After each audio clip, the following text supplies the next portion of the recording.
So I'm Kathleen Sellars, and I teach the ARTF 102 Drawing and Fundamentals course.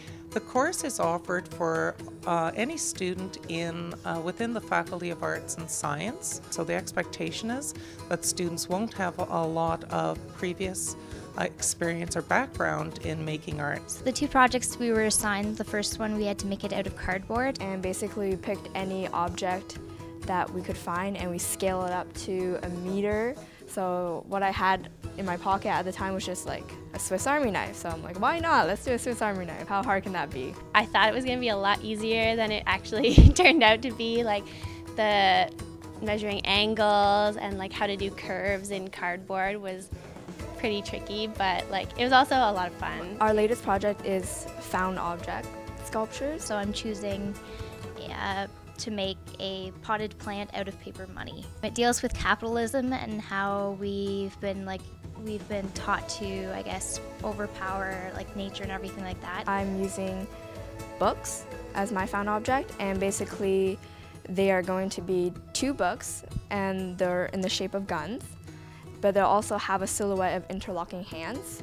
I made one trial one where I just took a book and then I traced the silhouette of the gun onto it, and then you take a coping saw and you just kind of hack away at it.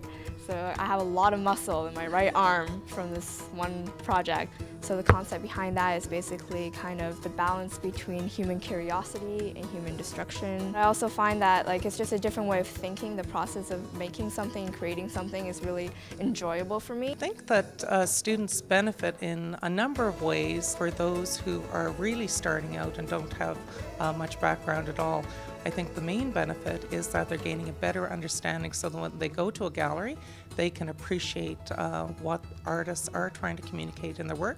You know, it's like The Simpsons. The Simpsons is really packed with a lot of cultural references, and depending on your knowledge of what's happening in the news, in film and media, etc., you're going to get the punchlines and the jokes.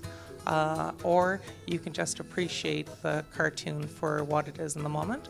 And I think it's the same way with contemporary art. You may be looking at work just in terms of beauty and your own interest, but if you have more background and knowledge about what might be possibly invested in the work, then you'll have a broader understanding and perhaps a greater appreciation.